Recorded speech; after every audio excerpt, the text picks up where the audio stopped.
आगामी 7 तारीख को क्रांतिकारी धरना प्रदर्शन होने वाला, ये कितना सच है कि और नेता की तरह आकर सिर्फ फोटो खिंचवाने का काम किया जाएगा?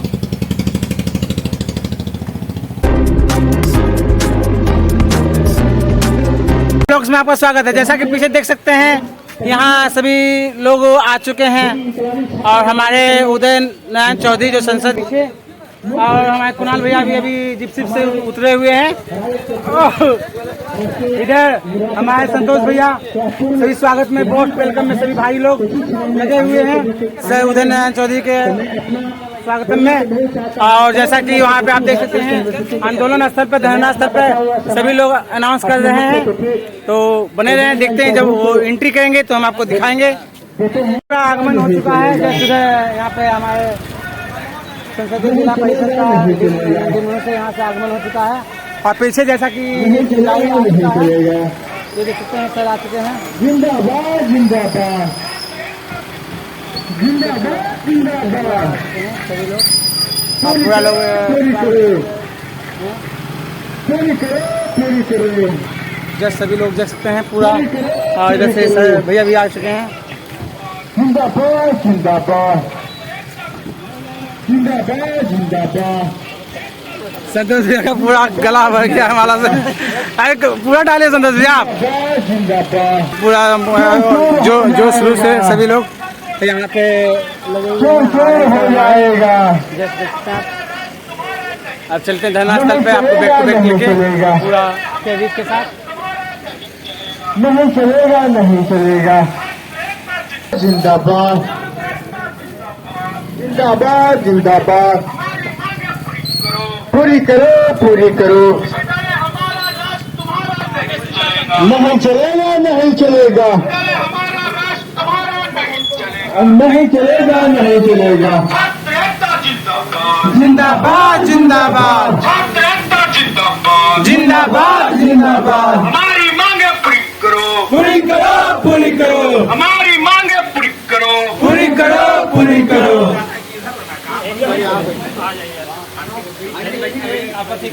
कलाम जिंदाबाद जिंदाबाद जिंदाबाद करीम कलाम जिंदाबाद जिंदाबाद जिंदाबाद। विद्यालय प्रशासन होश में आओ, होश में आओ होश में आओ।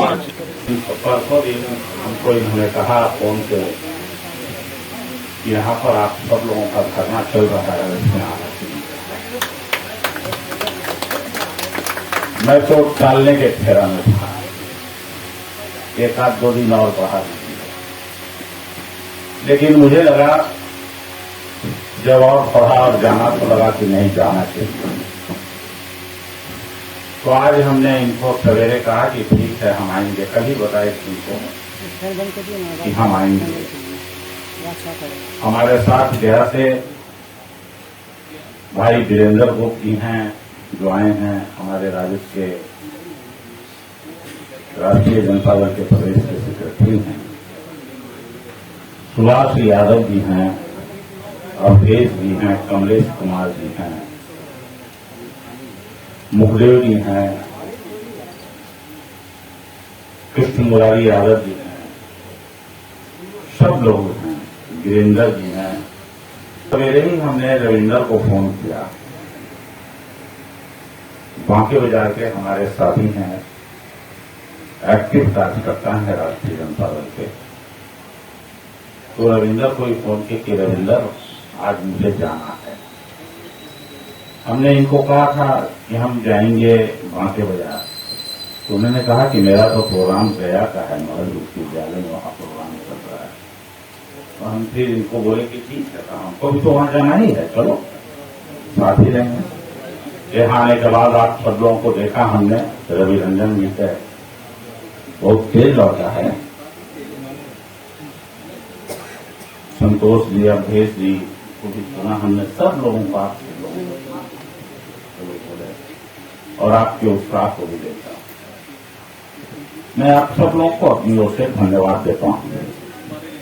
आज सवाल ये नहीं है कि आपका धरना 25 दिनों से 24-25 दिनों से चल रहा है, ये ज्यादा महत्वपूर्ण नहीं है। महत्वपूर्ण ये है कि आपका मांग क्या है। मैं तो बहुत ही आश्चर्य में हूं देख करके कि मांग तो बहुत छोटी है आपकी।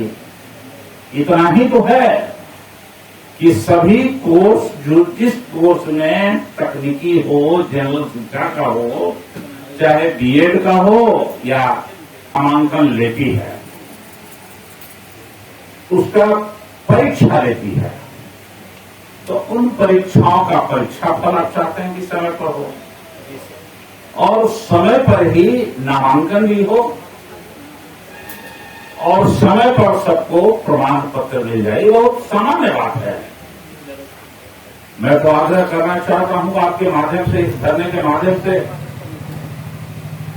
जो मगध विश्वविद्यालय प्रशासन के लोग हैं या VC लोग हैं, उनसे मैं आग्रह करना चाहता हूं कि मान लीजिए ये जो इनका डिमांड है न कोई व्यक्तिगत है और न कोई अन्याय वाला है। ये तो वही मांग कर रहे हैं जो आपको बैठ करके करना चाहिए। आपका बेटा, जो विश्वविद्यालय में काम करने वाले प्रशासन के लोग हैं, अगर आपका बेटा बीएड कर रहा है और उसका समय पर रिजल्ट नहीं निकलता है तो आपको कैसा लगेगा? आपका परिवार का लोग MBA कर रहा है और उसका रिजल्ट नहीं हो पा रहा है तो आपको कैसा लगेगा?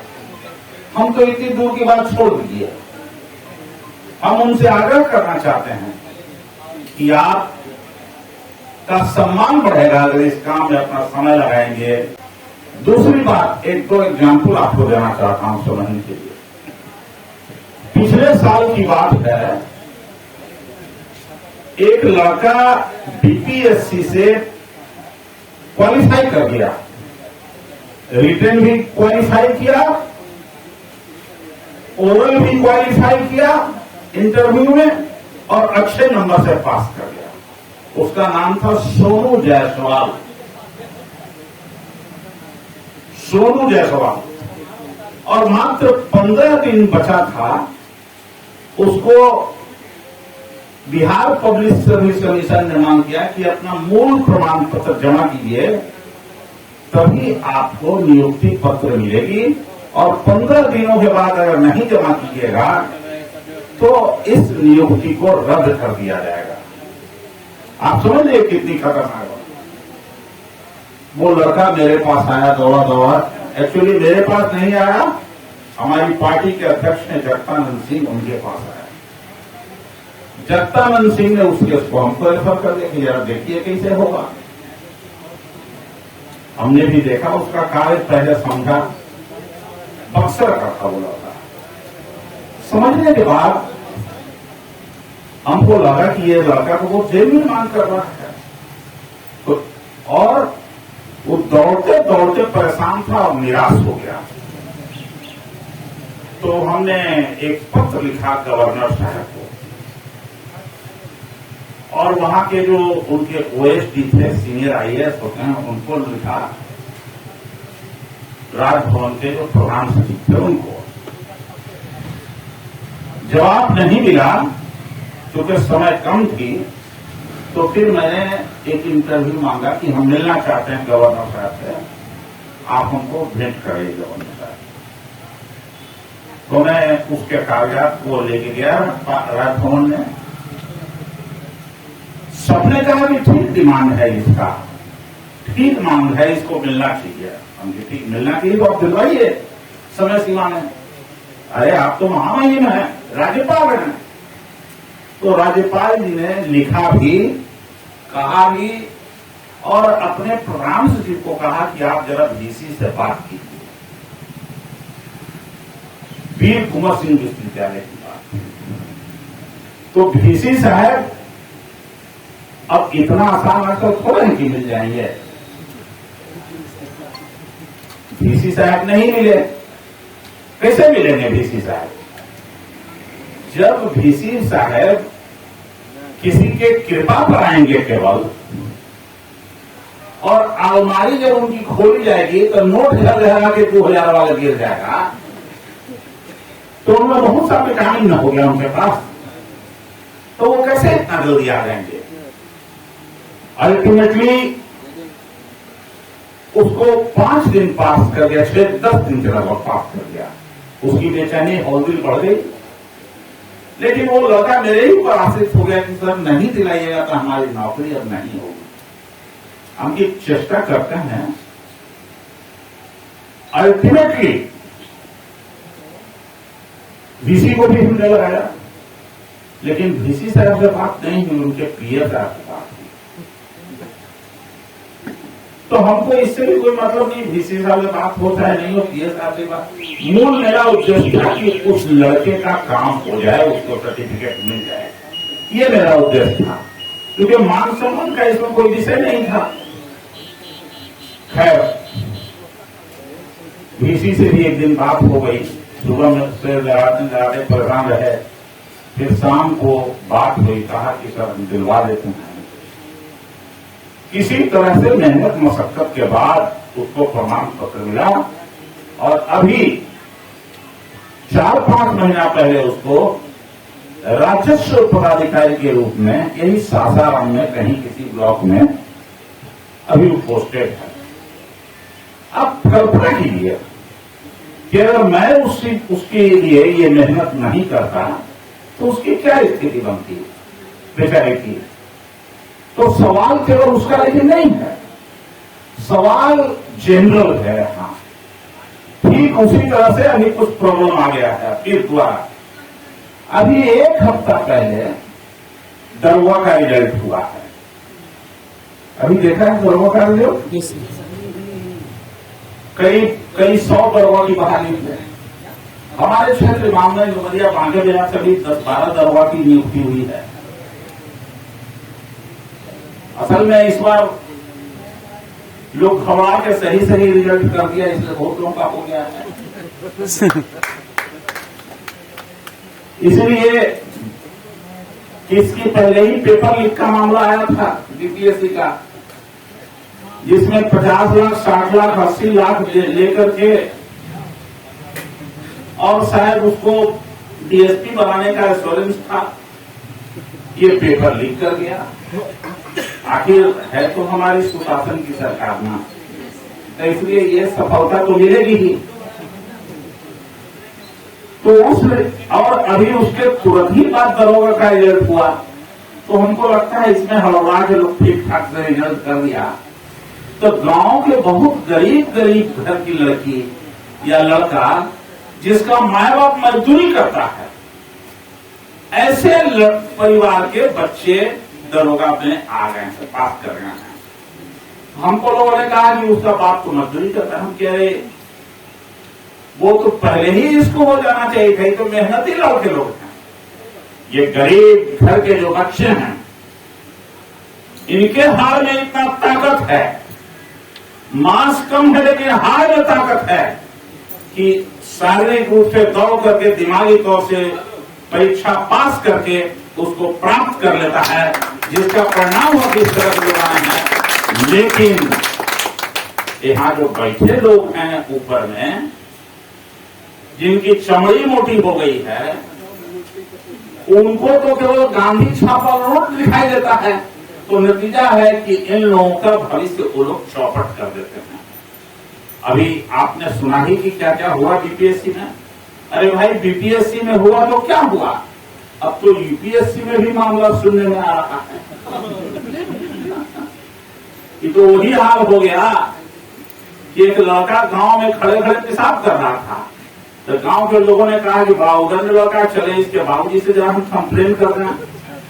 तो गया, गांव के सब लोग गया उसके बाबूजी से कंप्लेन करने के लिए, तो पहले ही देखा वो तो छते पर से चढ़ के पेशाब कर रहे हैं। अब किससे कंप्लेन किया जाएगा? हालात ये हो गए हैं। अभी जो हालात है ये रिजल्ट के मामले में, जो आप लोगों ने अभी दरोगा का रिजल्ट हुआ, मुझे पूर्ण विश्वास और भरोसा है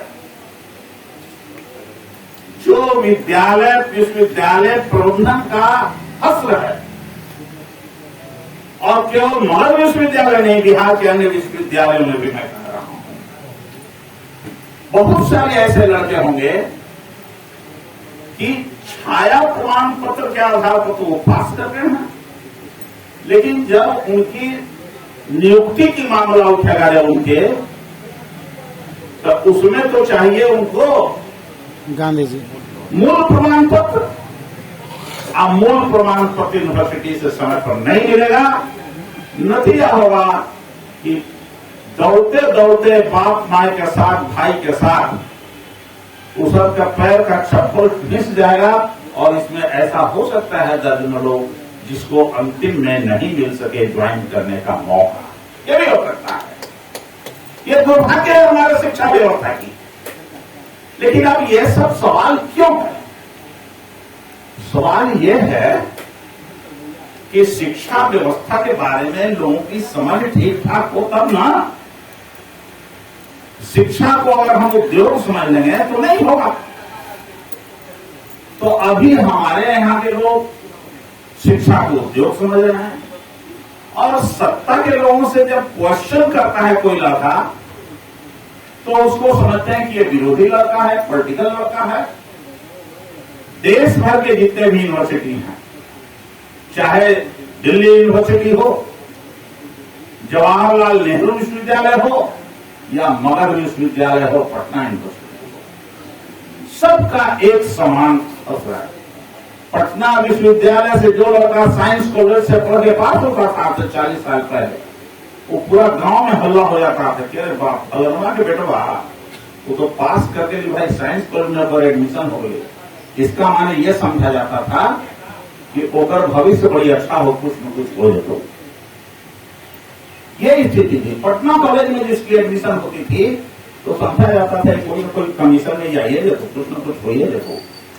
लेकिन धीरे धीरे करके इन विश्वविद्यालयों को कहां पहुंचा दिया गया, किस स्थान पर पहुंचा दिया गया, और इसके दोषी कौन है कोई बिहार में ऐसा हाई स्कूल?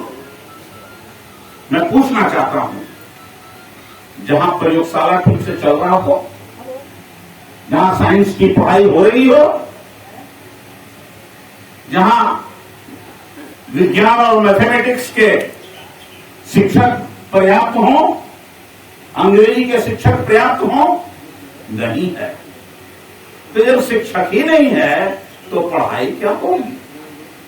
जब स्कूल चलता ही नहीं है इंटर का या कॉलेज, तो पढ़ाई क्या होगी? अवकाश गिर रहा है जो कोचिंग कराने वाले लोग हैं उनके ऊपर। कोचिंग कराने वाले लोग निशाने पर हैं सरकार के शिकायत पर। उसका कारण है कि जो वर्तमान व्यवस्था है ये नहीं चाहती है कि सब कोई शिक्षित हो, अपने अधिकार और हक को समझे और पढ़ लिख करके समान रूप से अपने जगह पर पहुंच सके, पद को प्राप्त कर सके। अब देखिए क्या क्या है, इन्होंने चालू कर दिया कि क्रेडिट कार्ड देंगे लोगों को पढ़ने के लिए, 4 लाख रुपया लोन देंगे। हम आप सब लोगों से पूछना चाहते हैं, क्रेडिट कार्ड पर लोन तो मिल गया, लेकिन समय पर एडमिशन उसका जो लिया उसके बाद किसी का रिजल्ट नहीं हुआ, और रिजल्ट हो गया तो उसकी नौकरी नहीं हुई, और नौकरी हुई तो उसको सर्टिफिकेट वहां जमा करने में नौकरी छूट गई। है हालात एक भी ऐसा, इसका एक सर्वे होना चाहिए। जितने लोगों को इस सरकार ने क्रेडिट कार्ड दिया, क्या उसका पैसा वापस हुआ? हम खुद जानते हैं। मेरा एक भगीना है, एमबीए करके अच्छा जॉब प्राप्त किया, लोन लिया। हम परसों ने मुझसे फोन कर पूछे कि आकाश बताओ पैसा थोड़ा मिल रहा है इतना, दिल्ली में नहीं मिलता, क्या करें इतना पैसा? तो हमको गिनवाने लगा कि 10,000 या 8,000 हमारा तो फ्लैटे में लग गया है, एक रूम के BHK फ्लैट ले ली है, गुड़गांव में रहता है, खाना में लगता है, आना जाने में लगता है, 25,000 के आसपास का वो अपना हिसाब बता दिया। आज 40,000 रुपया उसका बैंक में चला जाता है। कहीं की मामा बचा है कहां फंसवा? हमारा 75-80 हजार रुपये में मिला है। और जब तक ये लोनमा ना माफ होते तब तक हमारा बत्ती कहाँ पैसा। तो पहले लोन हमको वापस करना है बैंक का, तो बैंक के लोन। तो हमने फिर उसके बारे में जानने की कोशिश किया, तो हमको पता लगा कि ये केवल इसका हाल नहीं है। जनरल जो लड़का लोन लिया है और जिसको नौकरी हो गई है वो अपना पूर्ण लोन वापस करने में सक्षम नहीं है, नहीं है, नहीं है। 3 दिन पहले हमने पढ़ा, 4 दिन पहले अमेरिका में भी बेरोजगारों को पढ़ाई के लिए सरकार वहां लोन दे रही थी। तो ये जो वाडेन साहब जो नया राष्ट्रपति आए, तो जो वाडेन ने इन लड़कों में 10 लाख तक का जिसके ऊपर लोन था, बेरोजगार लड़कों के ऊपर $10 लाख, उस सबको माफ कर दिया गया लोन, और कहा कि अब उन बच्चों को हमको वापस नहीं करना होगा बैंक से। हमारे यहाँ तो घर पर एवं कुर्की जब्ती के नोटिस भेज रहा है बैंक पर। ये बात अलग है कि मेहुल चौक से लेके घासक जाए पैसा, नीरव मोदी लेके चले जाएं, फरार हो जाए, विजय माल्या चले जाएं, और ये सब 1,000 2,000 नहीं लेके भागते हैं, ये पूरा बैंक के खजाना खाली करके भागते हैं। कोई 40,000 करोड़, कोई 50,000 करोड़, इस तरह से लेके 1000 में आई। लेकिन नोटिस कहा जाता है उनका बैंक का, जो गरीब छात्र हैं, जो गरीब किसान हैं, उनके यहां जा रहा है नोटिस। जो हमारे यहाँ की जो सामाजिक व्यवस्था है, वर्ण व्यवस्था है, इस वर्ण व्यवस्था में जो कमजोर लोग हैं उनके पास नोटिस कमाल है इसका। तो अब परिस्थिति और समय आ गया है कि सब लोगों को संगठित होना होगा। आप पढ़ाई करके भी क्या करेंगे बच्चे? हमको लोगों ने कहा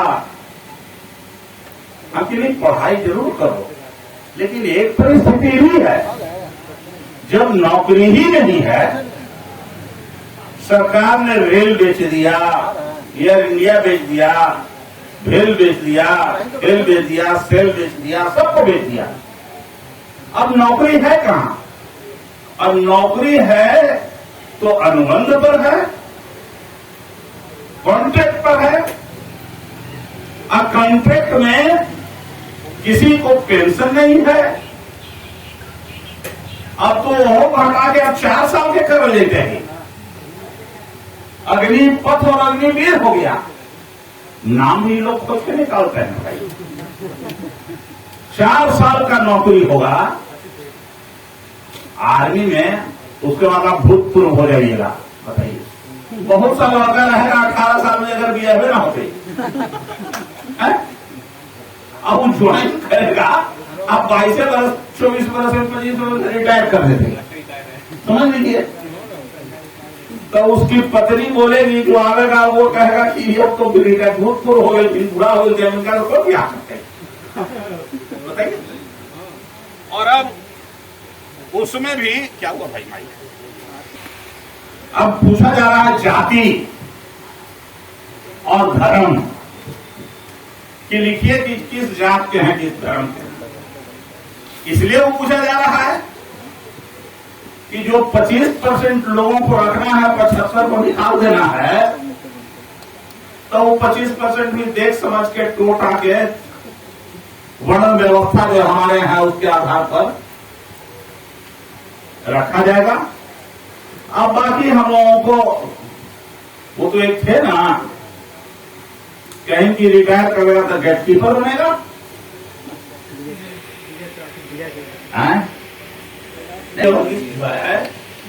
बोले कि हमारा भाजपा कार्यालय में नहीं है तो यहाँ दरबान बन जाएगा, चपरासी बन जाएगा। देखा है ना आपने, जब उनकी आलोचना होने लगी तो फिर सफाई देने लगे। तो मानसिकता तो समझ में आ जाती है कि उनकी मानसिकता क्या है। तो इसलिए नौजवान साथियों, और दूसरी ओर मैं अभी देखा श्रीलंका का हालात। तो अभी एक लड़के बोल रहे थे यहाँ कोई अपने भाषण में कि हम सब लोग VC के कार्यालय में जाके बैठेंगे, कुर्सी टेबल छोड़ देंगे। तो मैं आपसे अपील करना चाहता हूं, तोड़ फोड़ के कार्यक्रम में भूल के विभाग मत लीजिएगा, आपका आंदोलन कमजोर हो जाएगा। इतना बड़ा आंदोलन हुआ श्रीलंका में, राष्ट्रपति को छोड़ के भागना पड़ा। कोई बता दीजिए टीवी पर किसी ने देखा कहीं कोई घटना?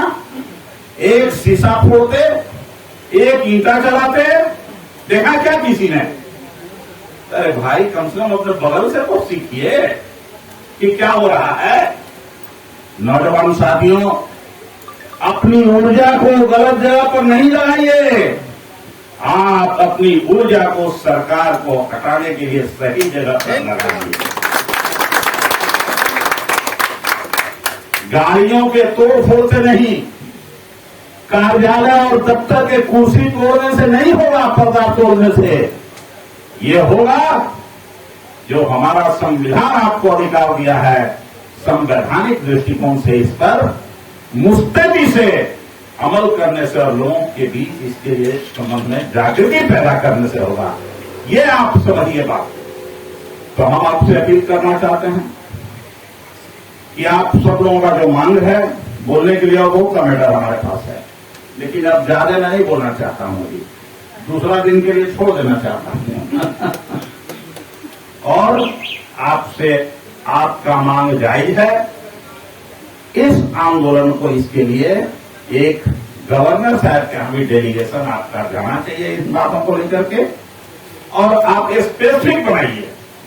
आपका डिमांड बहुत गोल मटोल है, इस गोल मटोल डिमांड में नहीं, किस किस कोर्स का कब कब से परीक्षा नहीं हुआ है या कब कब से परीक्षा हुआ लेकिन परीक्षा फल नहीं निकला है, डाटा बना के लाइए। हम आपके साथ चलेंगे गवर्नर के यहाँ और गवर्नर साहब से भी बात करेंगे। इसी नहीं बात करेंगे क्या होता है, लेकिन एक बार इसी साहब से भी बात करने की कोशिश करेंगे। लेकिन हमारा काम पॉजिटिव ढंग से होना चाहिए, कंस्ट्रक्टिव होना चाहिए, न कि डिस्ट्रक्टिव हो। ये हमारा आप सब लोगों से अपील है, निवेदन है। और बाकी फिर हम सब लोग मिलते रहेंगे। आप सब लोगों को अपना उत्साह बनाए रखिए। हमारी ओर से आपको बहुत बहुत धन्यवाद है। इतना ही करके मैं अपनी बात समाप्त करता हूं। धन्यवाद।